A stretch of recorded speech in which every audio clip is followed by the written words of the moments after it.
दोस्तों, अगर आप कम्युनिस्ट हैं तो यह वीडियो सिर्फ आपके लिए है। अगर आप कांग्रेसी हैं तो आप यह वीडियो किसी भी कीमत पर मिस नहीं कर सकते।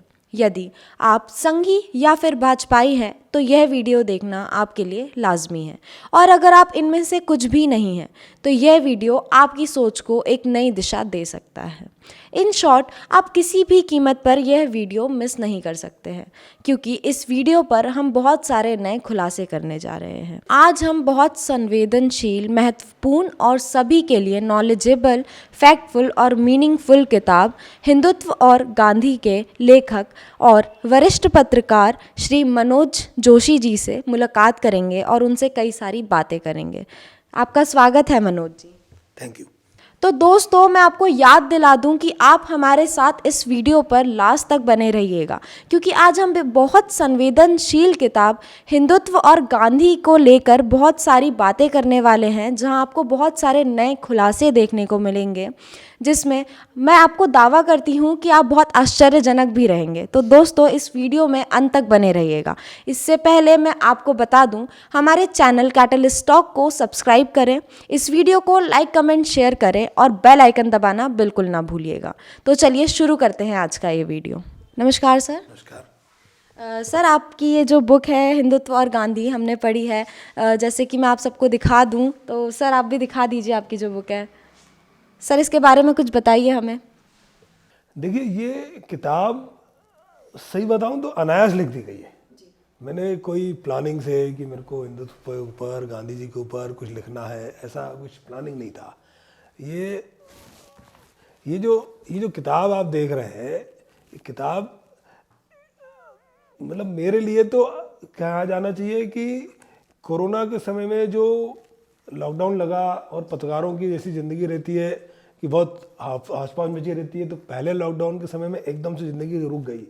उस ज़िंदगी रुकने में जो एक थोड़ा लिखने पढ़ने का समय मिला, उस समय में अचानक से कुछ ऐसी चीज़ें गांधी जी के बारे में पढ़ने में आई जो मेरी जनरेशन के लिए एकदम नई थी।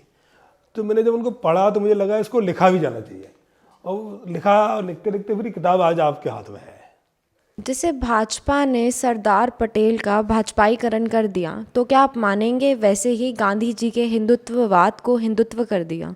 नहीं, देखिए, मैं राजनीतिक रूप से कुछ भी होता रहे, मेरा इंटेंशन राजनीति और उस तरह से नहीं है। मेरे तो वो फैक्ट सामने लेकर के आना चाहता हूँ कि गांधी जी हिंदुत्व के बारे में क्या कहते थे, कौन उसका राजनीतिक उपयोग क्या करेगा, क्या नहीं करेगा, वो मेरा फोकस ही नहीं है। मुझे उससे कोई फर्क भी नहीं पड़ता। आप भले ही कह रहे हो कि इसका कांग्रेस या बीजेपी से कोई नाता नहीं है, पर हम इस बात को इनकार भी नहीं कर सकते हैं कि बीजेपी ने हिंदुत्व को हाईजैक कर लिया है। नहीं, इसमें अभी तक भाजपा कहाँ है? मेरी किताब में भाजपा कहीं भी नहीं है। पर हिंदुत्व तो है, पर बीजेपी के साथ है। नहीं, ये भी कहना कि भाजपा हिंदुत्व लेकर के आई है, आप भाजपा के उद्देश्य पढ़ लीजिए, उसमें कहीं भी हिंदुत्व नहीं है। वो तो खुद ही गांधीवादी समाजवाद की बात करते हैं। पर गांधी जी का समाजवाद हिंदूवाद जैसा समाजवाद तो नहीं दिखता है। नहीं, लेकिन मेरी किताब में कहीं भी भाजपा नहीं है। मेरी किताब पूरी तरह से हिंदुत्व और गांधी के विचार पर है। कहीं भी उसमें किसी राजनीतिक दल को लेकर कोई फोकस नहीं है। अब निष्कर्ष निकालने के लिए तो कोई भी स्वतंत्र है, कुछ भी किया जा सकता है। तो सर, क्या ये सच है कि गांधी जी के बेटे ने इस्लामिक धर्म पैसे के लिए अपनाया था? बिल्कुल, ये पूरी तरह सच है। हरिलाल वास्तव में गांधी जी से विरोध हो करके उन्हें मुस्लिम धर्म ग्रहण किया। उनका नाम अब्दुल्ला हो गया। बाद में गांधी जी और बहुत नाराज़ हुए। हरिलाल की माँ ने उसको बहुत बड़ा पत्र लिखा, और पूरा पत्र मेरी पुस्तक में आप उसको वर्बेटम में देख सकते हैं। फिर उसके बाद आर्य समाज ने हरिलाल से संपर्क करा, और अब्दुल्ला वापस जो है वो उसने आर्य समाज ग्रहण किया, और फिर उसका नाम हीरालाल हो गया। मनोज जी, 2 मिनट बस, मैं अपने दोस्तों से कुछ बात करना चाहती हूँ। तो दोस्तों, अभी तो यह शुरुआत है, अभी भी कई नए खुलासे होना बाकी हैं। इस वीडियो को बीच में छोड़ के जाने की गलती बिल्कुल मत करना। अगर अभी तक ये वीडियो लाइक नहीं किया है तो लाइक करो, और अगर आप हमारे चैनल पर नए आए हो तो इसे सब्सक्राइब कर देना, और हाँ, बेल आइकन ज़रूर दबा देना। तो चलिए चलते हैं दूसरे प्रश्न की ओर। तो क्या गांधी जी इस्लाम के खिलाफ थे? क्योंकि आपकी किताब के अनुसार गांधी जी बोल रहे हैं कि मेरे बेटे को इस्लाम धर्म नहीं अपनाना चाहिए था। असल में गांधी जी धर्मांतरण के खिलाफ थे, किसी एक धर्म के खिलाफ नहीं थे। धर्म मतलब किसी रिलीजन के। I want to correct it कि जहाँ मैं धर्म की बात कर रहा हूँ या तो रिलीजन की बात कर रहा हूँ। गांधी जी किसी रिलीजन के खिलाफ नहीं थे, वो ना ईसाइयत के खिलाफ थे, ना इस्लाम के खिलाफ थे, ना हिंदू रिलीजन के खिलाफ थे, लेकिन और वो इसलिए थे क्योंकि गांधी जी खुद हिंदुत्व को स्वीकार करते थे। जो हिंदुत्व को स्वीकार करेगा वो किसी के खिलाफ नहीं हो सकता।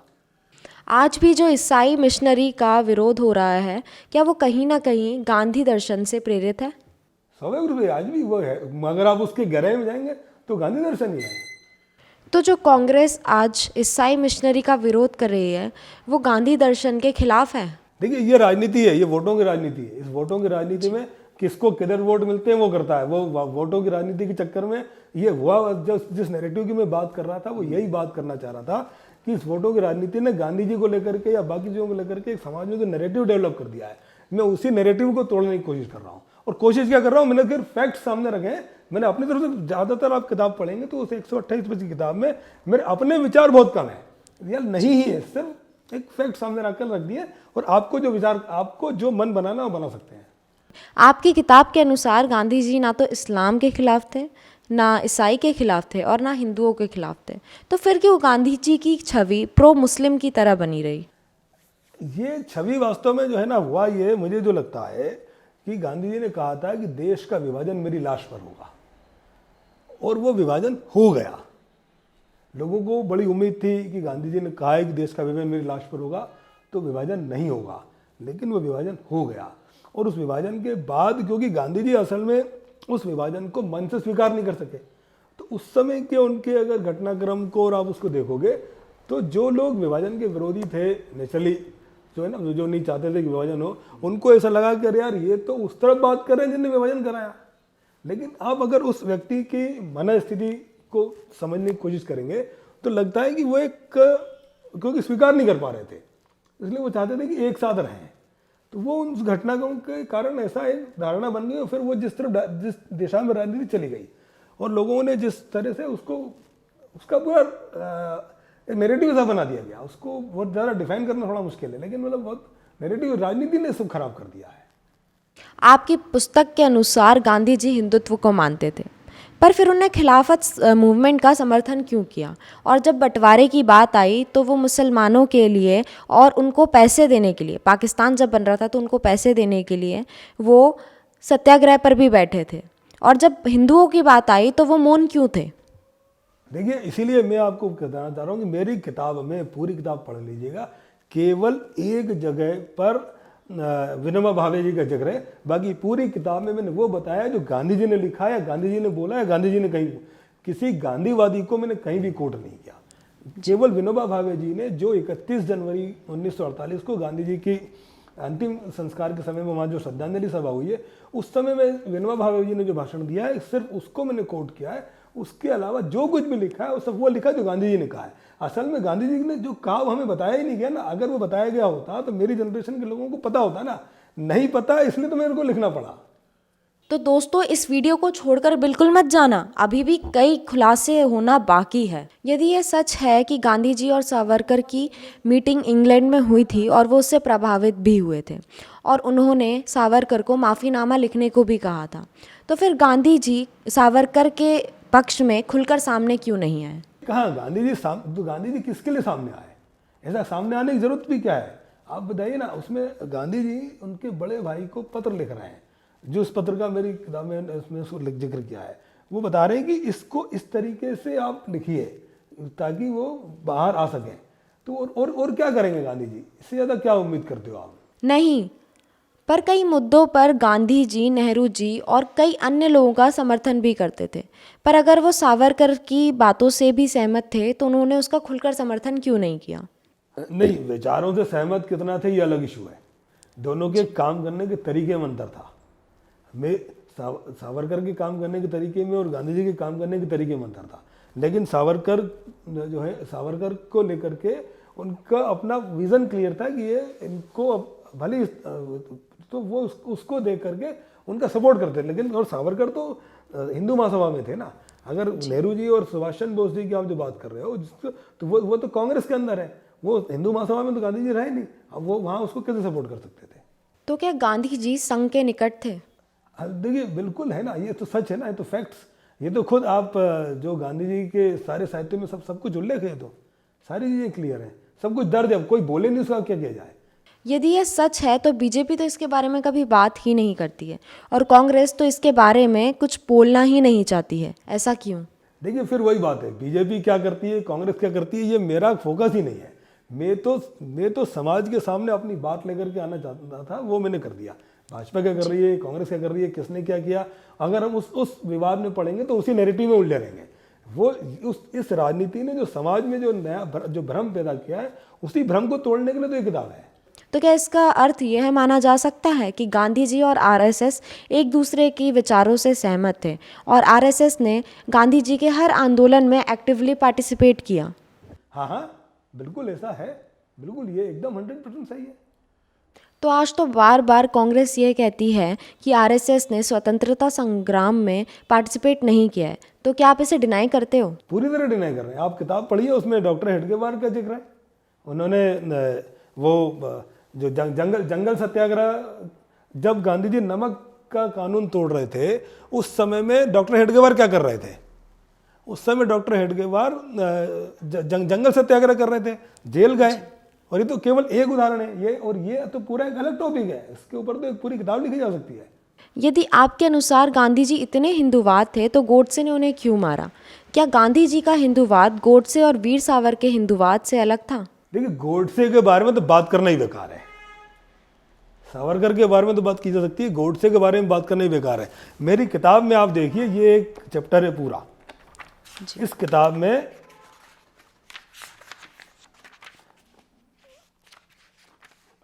गांधी हत्या, हिंदुत्व का नुकसान, ये जो आरएसएस के विचारक कह सकते हैं आप, एम जी वैद्य जी, उन्होंने इसके ये उनके शब्द हैं।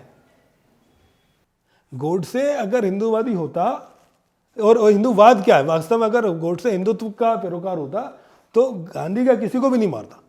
गोडसे के बारे में तो बात ही करना बेकार है, वो तो किसी भी तरीके से एक्सेप्टेबल नहीं है।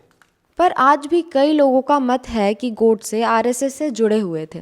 जो लोग भी ऐसा कहते हैं वो देश की सुप्रीम कोर्ट का अपमान करते हैं, और एक बार नहीं, दो बार। जब ये गांधी हत्या का केस चल रहा है कोर्ट में उस समय, और उसके बाद में 1960 के दशक में 2 बार इसको लेकर के बातचीत हो चुकी है। दोनों बार सुप्रीम कोर्ट संघ को, सावरकर को क्लियर चिट दे चुका। और जब जो हो चुका, तो फिर जब सुप्रीम कोर्ट का जजमेंट आ गया, उसके बारे में बात करना या उसी आरोप को बार बार दोहराना तो सुप्रीम कोर्ट का अपमान है। आपको क्या लगता है, सन 48 में 49 में सुप्रीम कोर्ट ने गलत जजमेंट दिया? ये तो सुप्रीम कोर्ट का अपमान है। कि मेरे जैसा व्यक्ति तो ये जानना चाहता है कि आखिरकार लोगों ने बाल गंगाधर तिलक के नाती के ऊपर आरोप लगाया कि उसको गांधी हत्या के बारे में जानकारी थी। ये इस बारे में कोई बात नहीं करता। आपको आश्चर्य होगा, बहुत ही अजीब सा घटनाक्रम है। जब इस पुस्तक को मैं लिख रहा था तो मुझे भी नहीं पता था मैं क्या क्या लिखने वाला हूँ। जब मैं चीज़ें अलग अलग अध्ययन कर रहा था तो पता लगा, यार उसमें एग्जैक्टली किताब में लिखा हुआ है, 60 के दशक में जिन लोगों को गांधी जी की हत्या के आरोप में आजीवन कारावास हुआ होता, 60 के दशक में वो बाहर आते हैं जेल से। जब जेल से बाहर आते हैं तो शायद पूना में उनके लिए एक उनका सम्मान समारोह आयोजित हो गया। उस सम्मान समारोह में वो केतकर जी, जो बाल गंगाधर तिलक के नाती, वो उस कार्यक्रम में गए और उन्होंने कुछ कहा कि मेरे को किसी ने, मेरी बीजी खेर साहब से बात हुई थी, उस समय महाराष्ट्र के मुख्यमंत्री थे, पूरा घटनाक्रम उसमें लिखा हुआ है। और उन्होंने कि मुझे किसी ने बताया था कि ऐसा होने वाला। तो उस एक उनके एक बयान को लेकर के बवाल मच गया, विधानसभा में, संसद में बवाल मच गया। और उसके बाद में फिर एक आयोग बनता है, वो आयोग की फिर पूरी रिपोर्ट आती है। उस पूरी आयोग की रिपोर्ट को देखेंगे तो पता लगता है कि उनकी जो है वो सारी चीज़ें गलत साबित हुई। और मजे की बात यह है कि आप उनके ऊपर उस एक बयान के आधार पर उनके ऊपर रासुका लगाई गई, किसी को शर्म नहीं आई। आपने बाल गंगाधर तिलक के नाती के ऊपर एक इस तरह के आरोप लगाए कि उनको पता था कि गांधी जी की हत्या की जानकारी थी उनको। जी, छुपाया गया इसको, छुपाया गया इस खुलासे को, मतलब इस बात को छुपाया गया। हद है ना। मतलब आप सोचिए ये कितनी अजीब बात है कि बाल गंगाधर तिलक के नाती के ऊपर आप आरोप लगा रहे हो। अजीब सा नहीं लगता? 26 जनवरी को एक कंट्रोवर्शियल फिल्म गांधी गोडसे एक युद्ध रिलीज होने जा रही है, जिसका कांग्रेस बहुत ज़्यादा विरोध कर रही है। इस फिल्म में यह दिखाया गया है कि अगर गांधी जी को गोली लगने के बाद बच जाते तो क्या होता, और अगर गांधी जी और गोडसे की मुलाकात होती तो उनके बीच में क्या बातचीत हुई होती। तो क्या आप इस फिल्म के विषय वस्तु से सहमत हैं? ये तो मतलब अगर मान लीजिए बाई चांस, जैसे हम कहते हैं कि गांधी जी अहिंसा के पैरोकार थे, सही बात है, किताब में कई जगह और मैं समझ में आता, अगर बाई चांस गांधी जी को मौका मिलता, अगर गांधी जी की आत्मा से पूछते तो वो गोडसे को माफ़ कर देते। लेकिन गोडसे ने जो कुछ करा वो तो ऐसी चीज़ है कि उसके बारे में तो बात ही करना बेकार है। वो तो उस टॉपिक पे तो बात करके असल में गोडसे के बारे में बात कर करके आप जो गांधी जी का हिंदुत्व था या गांधी जी की विचारधारा थी उसी को नुकसान पहुंचा रहे हैं। तो आपके अनुसार इस प्रकार की फिल्म गोडसे को ग्लोरीफाई करने के लिए है, क्योंकि इस फिल्म के डायरेक्टर गोडसे का मत भी रखना चाहते हैं। बिल्कुल ये अगर आप ये गोडसे को ग्लोरीफाई करने का मामला बिल्कुल वैसा ही है जैसे दशहरे के समय में आजकल सोशल मीडिया पे आता है कि साहब वो रावण बहुत महान था जी। और जो है या होली के समय में लोग होलिका की बात करते हैं बजाय भक्त प्रहलाद की बात करने के। अगर उसका कथन आप सामने लेकर के आओगे तो वो सारी बातें फिर वही है ना, आप उस व्यक्ति को ग्लोरीफाई कर रहे हो जिसने वो काम किया है जिससे हिंदुत्व का नुकसान हुआ है।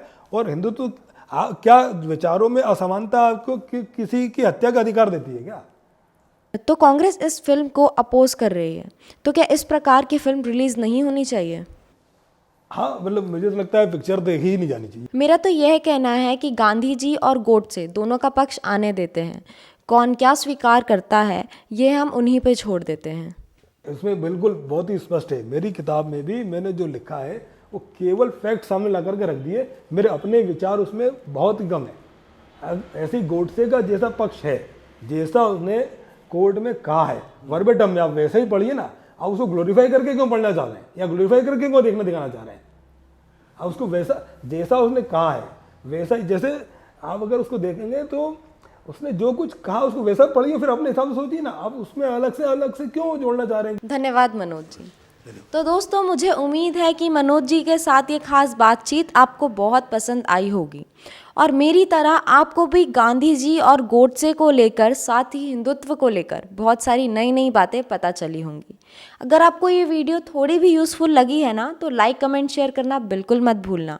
और आपकी क्या राय है गांधी जी, गोडसे और हिंदुत्व को लेकर, आप हमें कमेंट सेक्शन में बिल्कुल बताएं। और साथ ही में हमारे इस चैनल को सब्सक्राइब करना बिल्कुल ना भूलें और हाँ, बेल आइकन ज़रूर दबा देना। तो मिलते हैं नए वीडियो के साथ, तब तक के लिए बाय बाय।